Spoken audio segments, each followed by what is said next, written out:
that the market actually ascribes a lot more risk to the stage where we invest than is actually real. And what does that mean? So we do a lot of diligence to try to understand what does the next 12 to 18 months look like for this company? And we should be able to, with a high degree of specificity, have a sense on, okay, here's who the customer will be, here's how much they'll pay. I've already talked to a bunch of customers who would buy this product if it existed.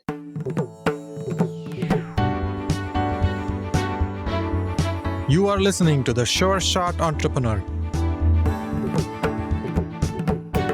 a podcast for founders with ambitious ideas. Venture capital investors and other early believers tell you relatable, insightful, and authentic stories to help you realize your vision. Welcome to The Sure Shot Entrepreneur. We are here today with Gaurav Jain, managing partner and founder at Afore Capital, a Silicon Valley-based venture capital firm.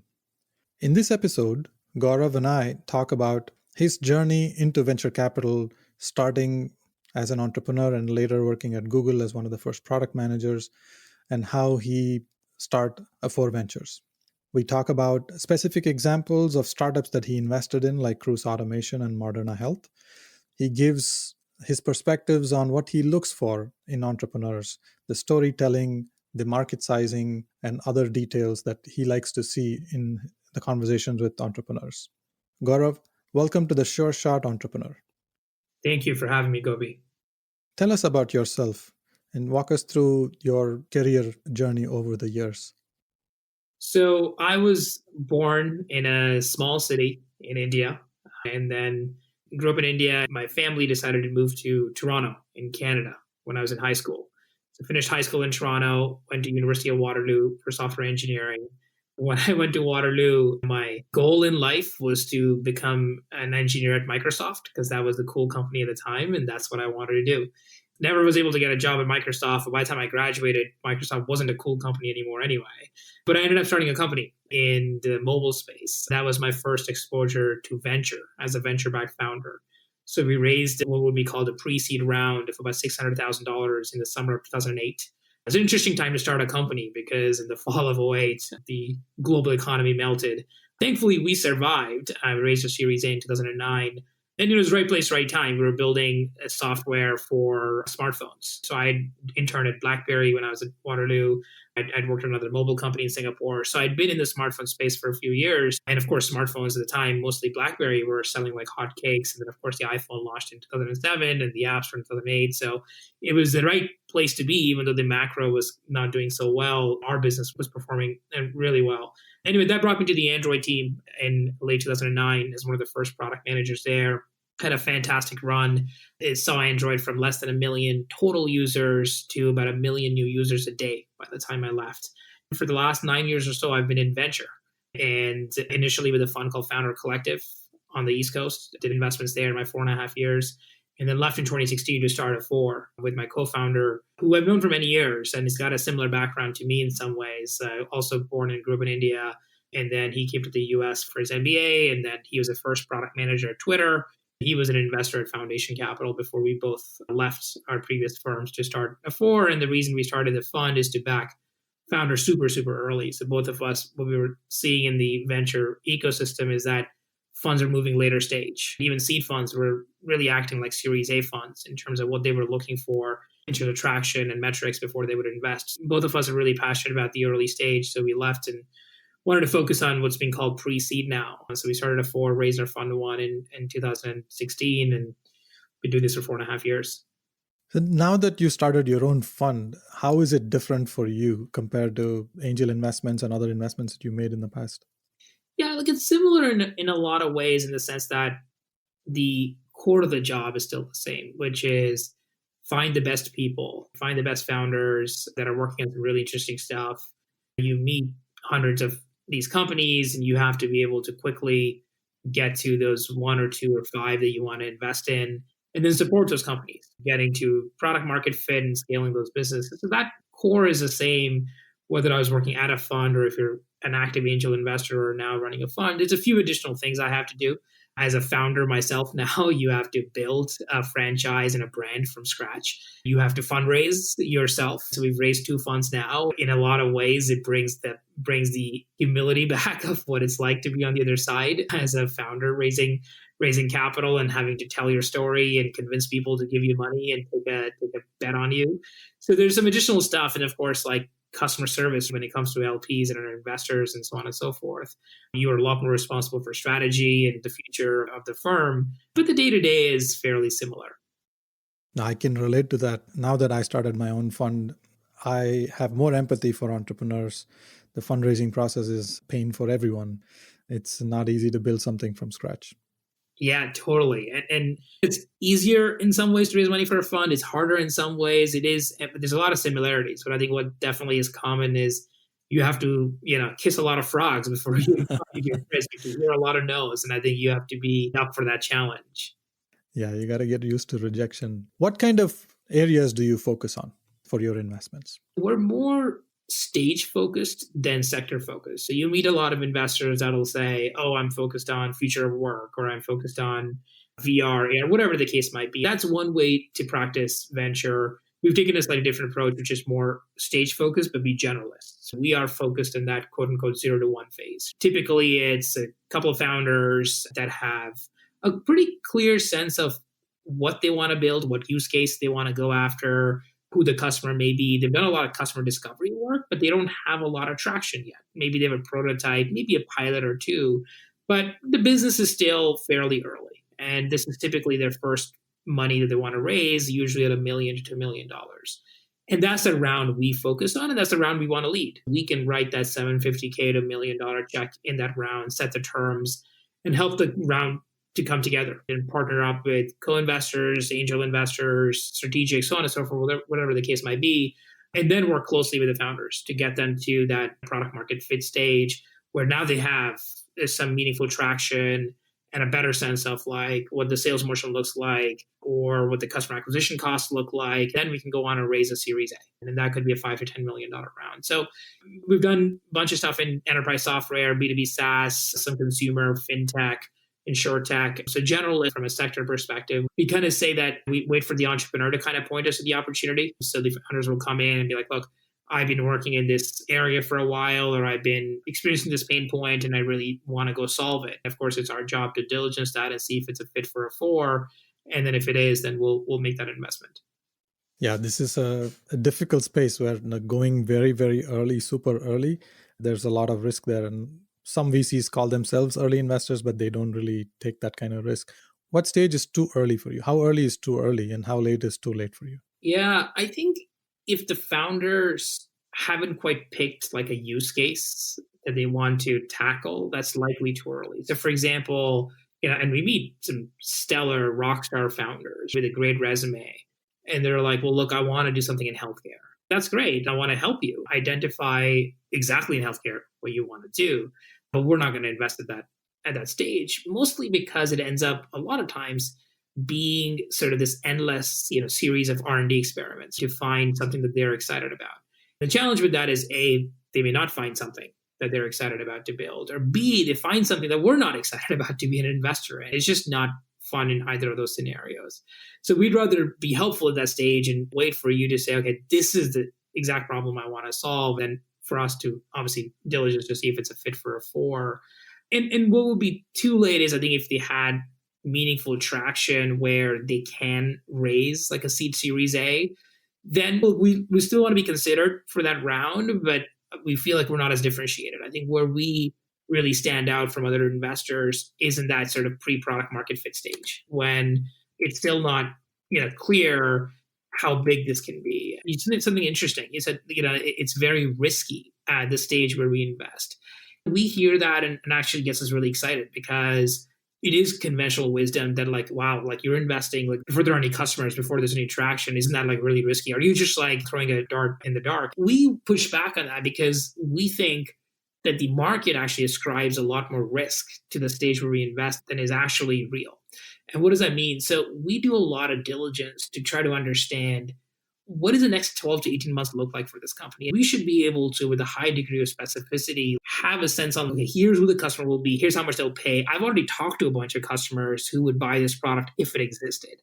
So we're not taking as much market risk as one would imagine. Now, of course, we don't know exactly how big this can be or exactly where this will go, because companies at our stage within 12, 18 months will evolve the product and the customer pitch and narrative and so on and so forth. And that's fine. That's par for the course. And we embrace that. But I think if you invest in something and like it just doesn't get to first base, we think we've screwed up in diligence. And I think the market thinks that, oh, wow, if you can't get a strong sense of how this becomes a public company one day, like it's too risky. I don't know. That's an opportunity for us. And that's where we are different than everybody else. What do you look for at this stage when you invest? Can you give an example of a company and describe like what was the conversation like? How did you meet them? Yeah, for sure. So I'll mention a company I invested in a few years ago called Cruise Automation. This is a company in the driverless space. And I'll pick on a few things that I remember from the process as sort of a way to really demonstrate kind of our diligence process. So when I met Kyle Voigt, the founder CEO, this probably was like 2014. He wanted to build the first like driverless car to go on the road. I'd worked at Google before. So I knew Google had been investing a lot in driverless cars. I knew Tesla was working on it. Like at the surface, it felt like it wasn't a startup's opportunity. It felt like it was a very expensive R&D experiment to build a driverless car. So I pushed Kyle on that. I said, look, I like you, your background, and driverless cars. I mean, look, if you can build it, of course, there's a massive market for this, but I'm not convinced that a startup can pull that off. The reason autonomous vehicles are really challenging is because there's millions of edge cases. So for example, if a plastic bag is flying across a highway, you and I know it's a plastic bag, we'll just drive right through it. But if for a computer, for a sensor, they can't differentiate whether it's a plastic bag or a human. And obviously the response is very different in those two cases. There's millions of these edge cases. And the only way to solve for that is just with data. The reason it's really expensive to build these autonomous cars is because you need a lot of data. And how do you capture data? By having cars on the road that are constantly capturing this data. So my response to Kyle was like, look, I think it'll cost you hundreds of millions of dollars to build this car. Like, why would an investor like me want to back you at seed?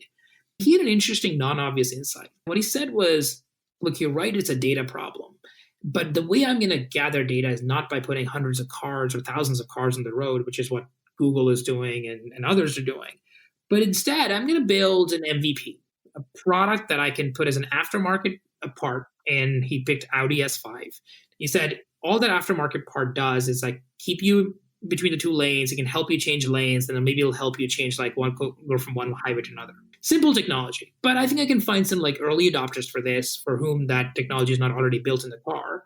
So I can put this in the trunk, and then I'll give you free car wash. And then every week, and when you come in for a car wash, I'll download all the data from the hard disk that you've captured through the week. I'm going to use all that data to keep learning and making these models better. And I was like, like that's a non-obvious insight. That's an angle of attack that's very different than what everybody else is doing or wants to do, which is conventional wisdom, is like put a lot of these cars with like test drivers on the road. And look, I didn't know exactly if it was going to work, but the way he'd been thinking about the problem, the way he's sort of has a nonlinear thinking got me really excited.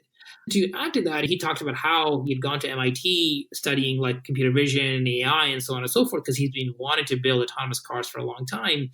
But the reason he finally started this company in 2014 is because he felt that the sensors had come a long way and the models had come a long way, where stuff was more or less available off the shelf. The first autonomous vehicle was now actually an endeavor worth pursuing. So anyway, like hearing sort of his insights and understanding how authentic he is and understanding how his career trajectory really positions him to have that unfair advantage to build this company at this time got me really excited. Kyle had previously started Twitch, or he was in the founding team of Twitch, which hadn't sold, by the way, to Amazon yet. So he wasn't a quote-unquote celebrity just yet. Twitch was just another company. But the fact that he had like gone through a pivot before with Twitch, we started as a different company, and like gone through those gyrations got me the comfort that, okay, if he can get to first base, I believe he should be able to then broaden from there and then figure out where to take it. To summarize, like it was his authenticity, understanding the story behind the story, if you may, understanding the career arc of this person and why you want to back this person. I think that was special for me. I think number two would be the non-obvious insights he had in this case about the go-to-market, which I thought was the hardest part about building autonomous vehicles. And then three, just having the comfort in him that somebody I want to be putting my time behind, because He's going to ask the right questions. He's going to gather the data from the market. He's self-aware enough to understand, okay, how do we go from strength to strength? Or when there's an obstacle, how do we get past that? So then those three things put together made for a package that we thought was worth backing. You mentioned the science fiction part of it, where this feels like it may not see the light of day anytime soon. How do you develop conviction? Is it the matter of the founders having conviction and telling the story behind the story? Are there also other things that you look for that are kind of qualitative and subjective? Yeah, look, I think you can tell by asking a lot of questions on whether these founders have like a bias for action or not. Are they just like impatient types, which are like, I want to learn from like being on in the field and not like learn in vacuum. You want to get that sense. You can't ask that question directly, but you Yes. indirectly kind of get at that. So for example, in the case of Cruise, one answer would have been, well, look, we're putting people's life in danger and blah, blah, blah. So like, we're going to build a perfect product and then bring it to market. The other is, look, we don't have to, we can scale down what the product promise is. We're not saying this is an autonomous vehicle. We're going to sell this as a driver assist. So the driver still is in the car, but that way we can get to market in weeks and months, not years. Or when they can talk about their, even at our stage, while the company may have no real traction, like you talk to them, they're like, yep, I already talked to 50 customers. Here's what we learned. Here's the common patterns. Oh, and then we showed them a very bare bones prototype and had them play around with it. You can sort of get a sense of, are these people just really impatient to make stuff happen, or are they very comfortable with taking their time to do the right thing, which I think actually is something that a big company spoils you with. Like at a big company, especially let's say Google, you have that comfort of taking time. And the bar is very high on like if you screw up. So one thing I joke is with the Google, two things you don't learn is customer acquisition and how to make money. Those are two things that are very, very important, for example, as a startup founder. And you can get away at Google for a long time without launching a product. The company still continues to do well. You want to see, even if somebody's coming from Google, like they don't have that inculcated so deep rooted in them that it just won't be a good fit for a startup. How many times do you meet the founder before you decide to make an investment? I see that these standard stories of how to make CAC LTV ratio, all of those things are important, but I'm curious to see, does it take multiple conversations over weeks or months? Like, how do you make these decisions? Yeah, we move fairly fast. It's partially coming from my experience of having been a venture-backed founder and now, of course, raising money as a fund manager. Is I think fundraising is a means to an end and not an end in itself. So we want to get out of the way as quickly as possible and let the founders get back to focusing on the customers, not on their investors. So we try to be as efficient with their time as possible. At the same time, though, it is a big decision for both sides. I think the average like successful venture-backed company lasts for like 10 plus years before there's an exit. Like the average marriage in the US lasts for like 7 years or something. So like picking your investors is like a bigger decision in some ways than your life partner, or at least in the US. So it's a big decision. So we want to do justice by the process for both the founders because they can't fire us once they bring us on the cap table, and for us because we cannot uninvest. The process lasts anywhere from 2 to 4 weeks. We meet between my co-founder and I, about 3,000 companies are sent to us a year. We'll probably need some small fraction of that. Obviously, these days with COVID, it's all virtual, but pre-COVID and hopefully post-COVID, it would be usually starts off virtual with a quick 30-minute call just to get a sense of could this be a fit or not for us. There's a massive drop-off from there. So I'd say about 90% of the companies, we have to unfortunately say no after that first meeting. And then for the 10%, I'll have my co-founder also meet with the founders within 24 hours or so. He's met with them, and now we can both debrief. If it looks like it could be a fit for us, that's when we go really, really deep. That's when we will spend, I don't know exactly, an aggregate probably 4 to 8 hours, maybe 10 hours or so with the founder, the different founders, maybe key team members if they have anybody else, just to kind of get to know them as well. Get to know like how they operate. Are we a good culture fit? The kind of founders, for example, I like are ones that have a healthy combination of they gather data, they seek feedback, they talk to a lot of people, but at the same time, they don't overreact from what people say, right? They're able to synthesize what they hear and they can make up their mind and they can form a strong point of view. So, that's the kind of founder I like to back. So you want to get to know them. You want to do diligence, obviously talking to some potential customers and so on and so forth. But within kind of a couple of weeks, we can go from start to finish. Has anything changed for you in this process because of COVID? Yeah, because we're not able to spend as much time with the founders, especially obviously in person, we do a lot more back channel references on the founders to see if we can get a sense from somebody who we trust, who has worked with these people in the past, who can vouch for them. especially as we're now not bounded by just investing in Silicon Valley. We're investing certainly across the US and Canada and maybe even opportunistically outside. There are folks coming in from the outside the network. It's just the bar is higher on just getting to know them, whether directly or indirectly. And deals are moving fast as well because investors don't go on vacation anymore, or nobody goes on vacation anymore. And because of Zoom, we don't have to commute and stuff. The velocity of fundraising has just gone up because we're forced to make decisions even faster than we had in the past. We just try to lean more on what other people may also know about these folks. That's probably the one big change. Yeah, in some ways, honestly, I like the new normal of kind of doing things virtually. It just makes it a lot more efficient, frankly, for the founders. I mean, as a founder myself, having raised money for a company and a fund, like just the overhead of like running from office to office, checking in downstairs at reception, then going upstairs and waiting for the person to come in and getting the water. I'd rather be focused on my business rather than doing that overhead. And now with Zoom, you can be in and out of meetings so fast. So I think there's a lot of upside to the new process. Parts of that will stick. But look, at the end of the day, what makes a successful company hasn't changed. So the process will more or less stay the same.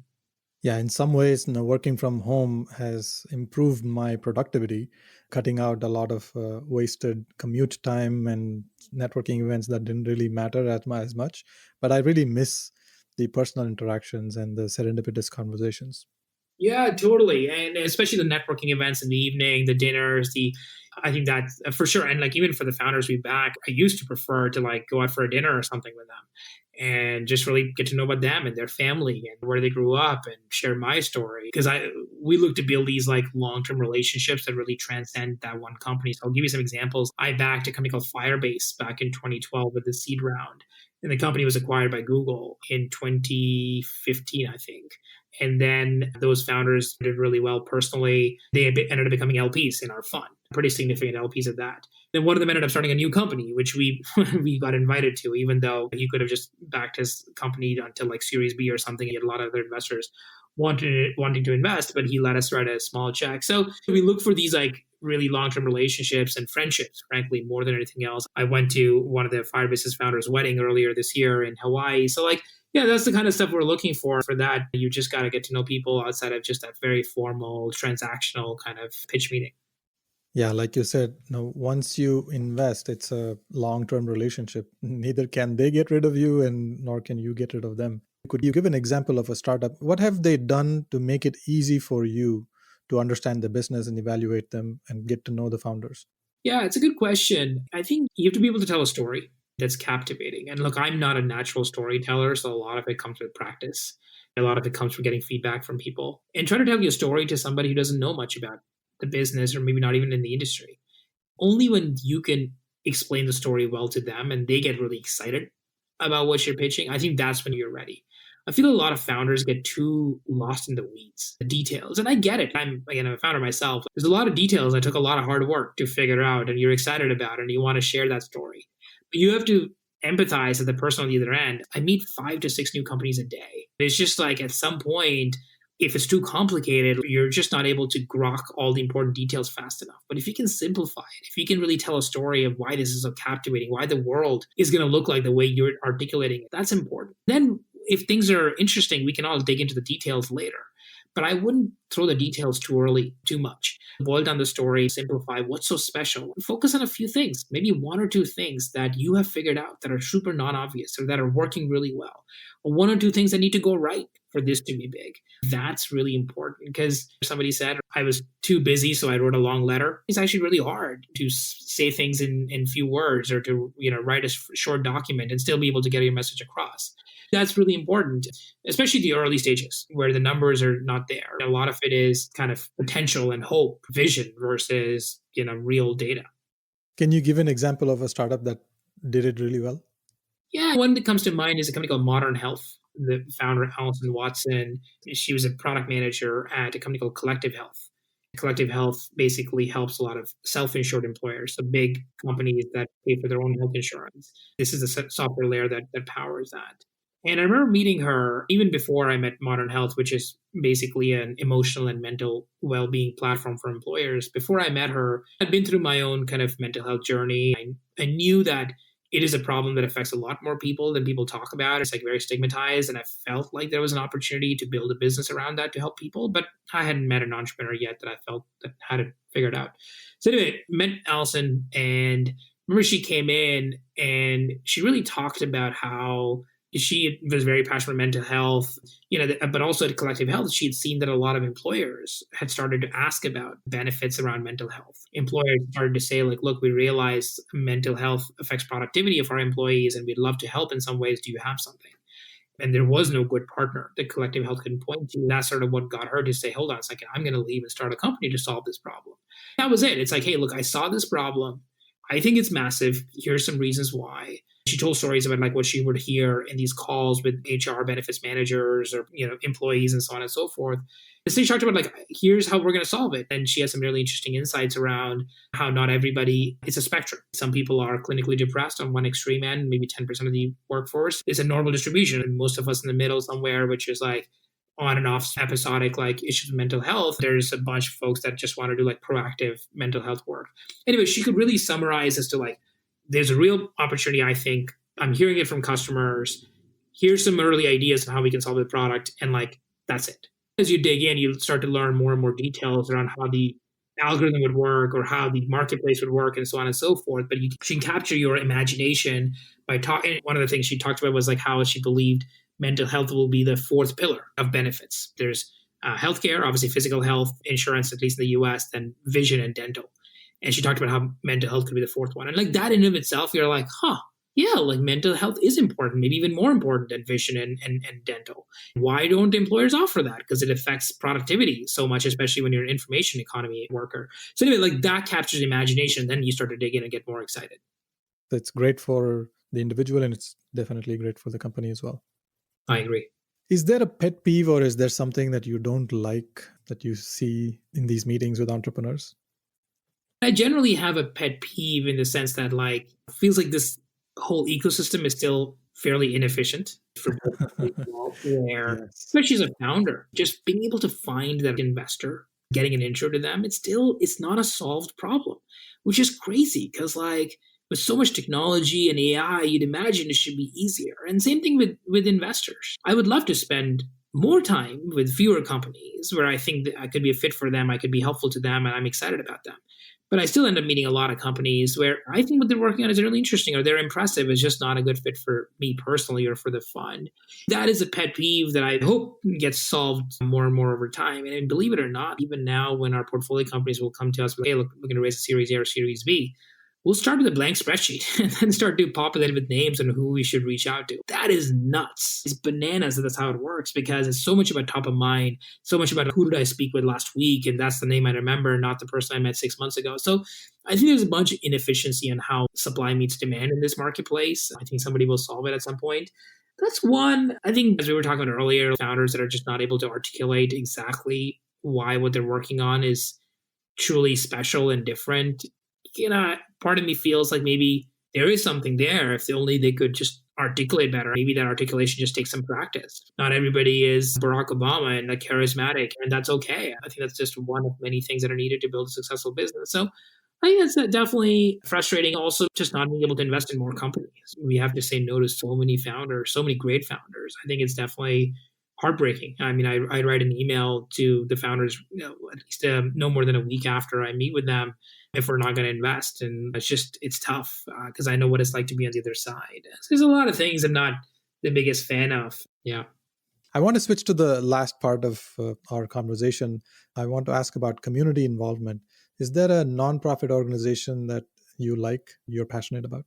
Yeah. One of the areas where I've become more active is politically. I know it's not a nonprofit directly, but I think it is incredible how much power and influence politicians have, and at the same time, how disinterested people in Silicon Valley and tech in general are. That's not great. That's not good for our country to be so polarized and like for people to not be engaged in what I think is their civic duty. So one of our friends ran for Congress, and I supported him through running fundraisers and just like getting more voices of reason in Congress that are more moderate, not just like right or left, which I feel like is just going to take us in a completely wrong direction. So we've been finding ways to be helpful beyond just obviously investing in companies, especially given what's happened last year with COVID and BLM and so on and so forth. I feel that is an area which us folks in tech maybe think that it's not our cup of tea, but I think we have to be more involved.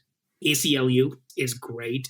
God bless those folks, because there's so many people whose rights and liberties get affected a lot of times because of what politicians are doing or how regulation affects folks, and like whether that's immigration and so on and so forth. And we definitely support that organization financially because I think they're doing God's work. Yeah, we certainly need to be more actively involved in both local politics and national level politics. This is great. I think we could easily spend another hour just chatting about different things, but I'm so happy that we were able to schedule time today to record this. Thank you very much for coming to the Sure Shot Entrepreneur. It's a pleasure and honor. Thank you for having me here. I very much enjoyed the conversation too. Thank you for listening to the Sure Shot Entrepreneur. I hope you enjoyed listening to real-life stories about early believers supporting ambitious entrepreneurs. Please subscribe to the podcast and post a review. Your comments will help other entrepreneurs find this podcast. I look forward to catching you at the next episode.